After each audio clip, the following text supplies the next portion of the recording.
Good morning class. Welcome to Neeta ma'am's biology classes. आजचं जे lecture आहे ते फर्स्ट लेक्चर आहे. हे लेक्चर मिनिटसाठी स्टार्ट केले. नियरिंग 70 to 80 लेक्चर्स होतील. आता इथं जे आहे ते मी कॉन्सेप्ट्स क्लिअर करत आहे, लेसन्स नाही.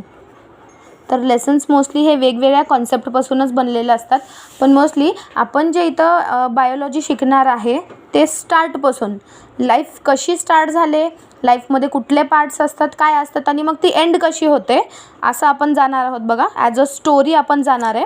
तर सगळ्यात महत्त्वाचं, पहिल्यांदा आपण बायोलॉजी शिकत असेल तर आपल्याला लाईफ काय आहे हे माहितीच असलं पाहिजे. बघा, व्हॉट इज लाईफ? तर लाईफ काय असते?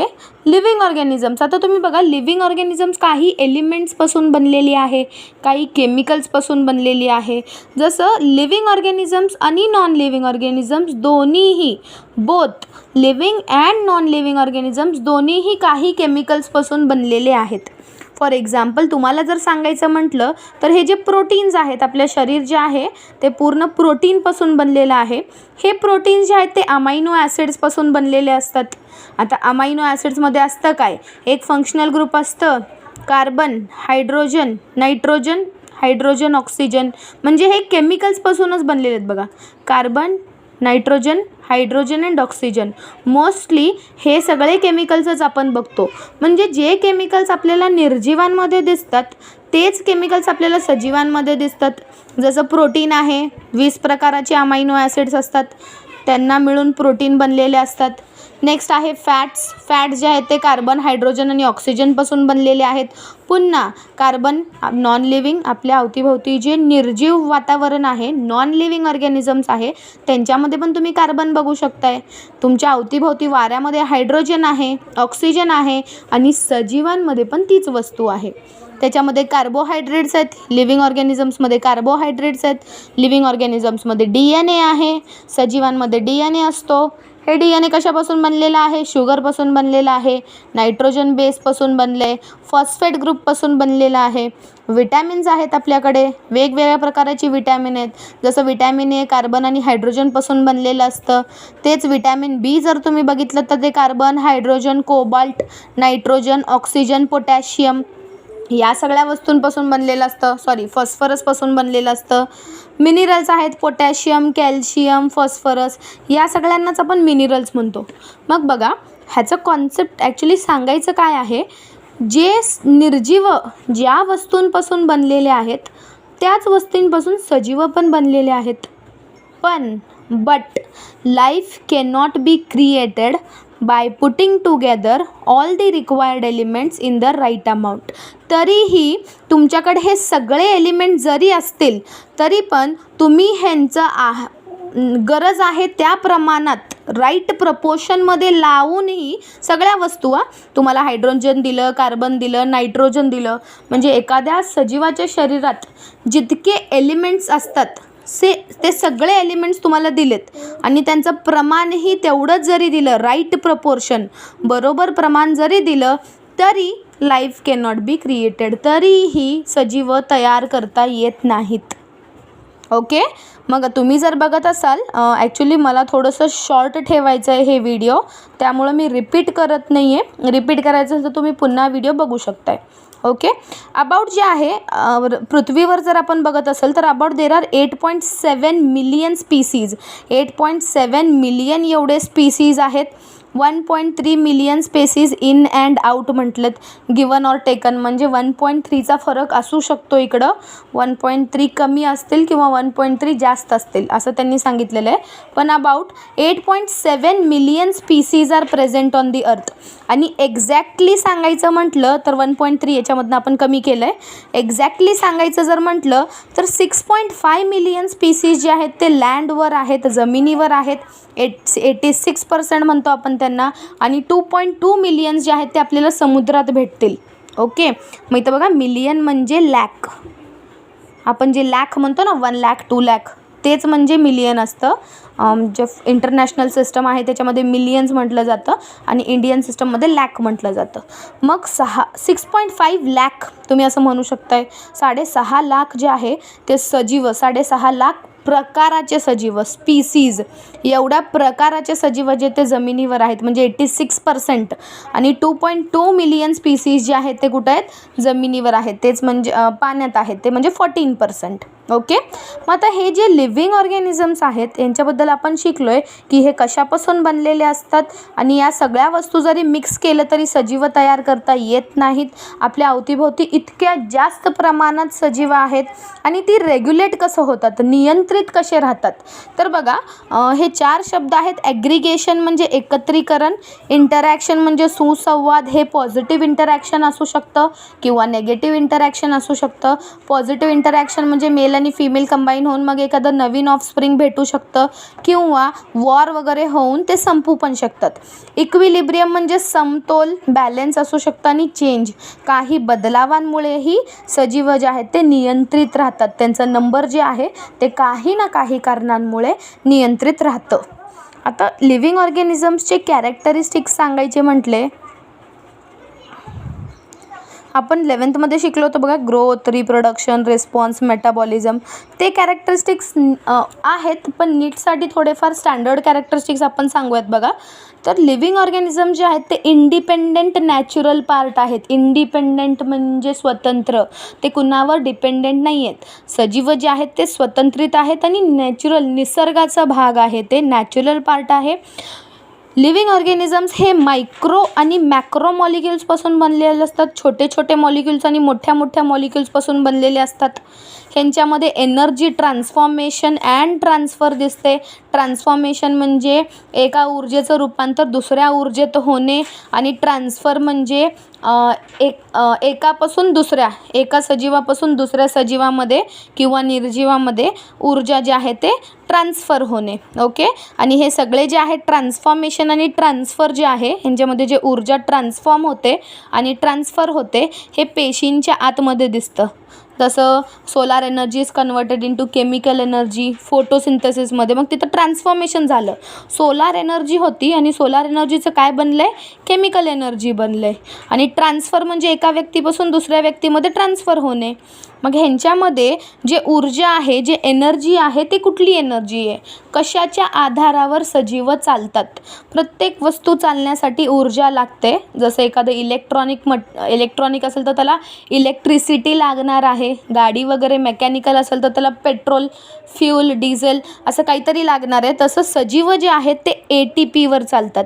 ATPचं फुल फॉर्म आपल्याला माहिती आहे, ॲडिनोसिन ट्रायफॉस्फेट. मग ATP is the energy currency म्हणजे पैसे, चालणारे. एनर्जी करन्सी, लिव्हिंग ऑर्गॅनिझम्सची एनर्जी करन्सी आहे ATP.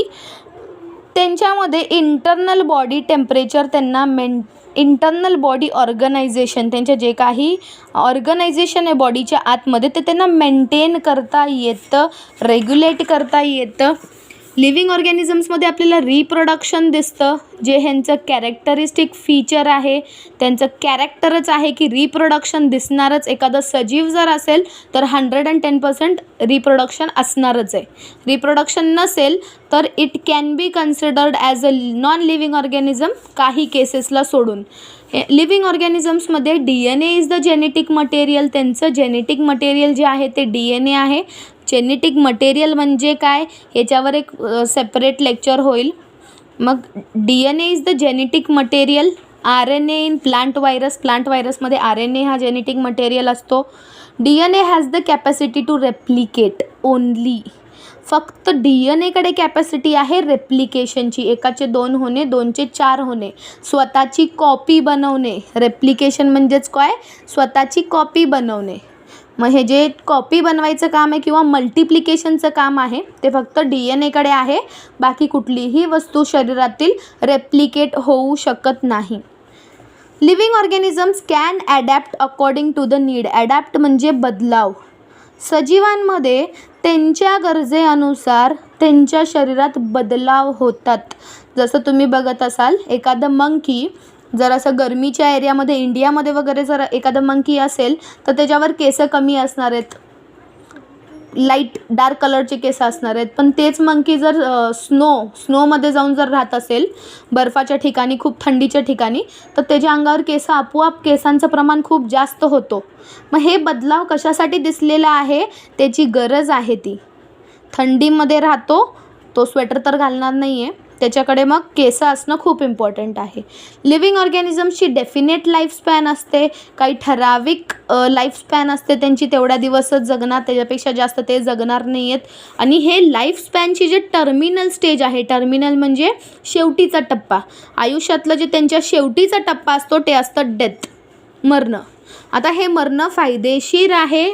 मग तुम्ही म्हणता टीचर मरणं कसं फायदेशीर आहे, तर इन बायोलॉजी सेन्स हे जे डेथ आहे, लाईफची टर्मिनल स्टेज आहे, म्हणजे पूर्ण लाईफ जगल्यानंतर लास्टला मरणं इम्पॉर्टंट आहे.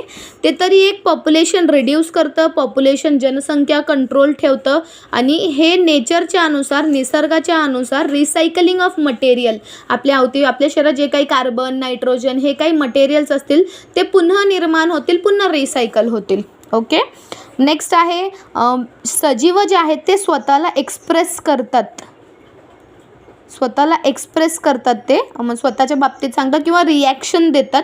तर हे सगळे केमिकल रिॲक्शन्समुळं ते स्वतःला, त्यांच्या शरीरात केमिकल रिॲक्शन्स होतात, त्याला आपण मेटाबॉलिझम म्हणतो. आणि या केमिकल रिॲक्शन्समुळं त्यांच्यामध्ये आपल्याला ग्रोथ दिसते, वाढ दिसते, डेव्हलपमेंट दिसतं, रिस्पॉन्स दिसतं, ॲडॅप्टेशन अँड रिप्रोडक्शन. ह्या सगळ्या वस्तू आपल्याला कशामुळे दिसतात, केमिकल रिॲक्शन्समुळे.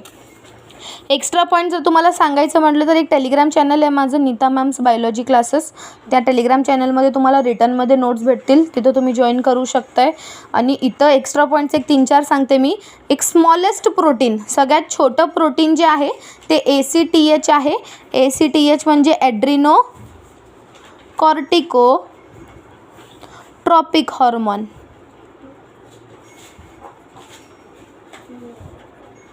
हे आपल्या शरीरातील एक हॉर्मोन आहे जे फक्त आणि फक्त 39 अमायनो ॲसिड्सपासून बनलेलं असतं. आणि दुसरं लार्जेस्ट प्रोटीन आहे हिमोसयानिन. हिमोसयानिन जे आहे ते आपल्या शरीराचं लार्जेस्ट प्रोटीन आहे. मग हे जे लार्जेस्ट प्रोटीन आहे ते आहे हिमोसयानिन. हिमोसयानिन एक कॉपर कंटेनिंग पिगमेंट आहे. जसं आपल्या बॉडीमध्ये हिमोग्लोबिन असतं रेड कलर, तसं हिमोसयानिन ब्ल्यू कलर. काही सजीव आपल्या अवतीभोवती असे आहेत ज्यांचं ब्लड ब्ल्यू कलर असतं. आता आपलं ब्लड रेड कलर असतं ते आयन असल्यामुळं, आणि काही सजीव आहे जसं मोलुस्का आहे त्यांचं ब्लड जे आहे ते ब्ल्यू कलरचं असतं कॉपर असल्यामुळं. आणि हे जे आहे ते 8200 मॉलिक्युल्सपासून बनलेलं आहे, अमायनो ॲसिड्सपासून बनलेलं आहे. आणि त्याचं मॉलिक्युलर वेट आहे 9,10,000. ओके.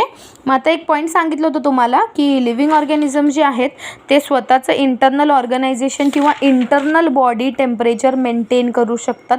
याचा अर्थ सांगत आहे बघा मी. इंटरनल बॉडी टेम्परेचर मेंटेन करणे म्हणजे काय, त्याला होमिओस्टॅसिस म्हणतात. Homeostasis, maintaining internal body temperature. Term हे शब्द जे आहेत ते कॅनॉनने दिलं होतं.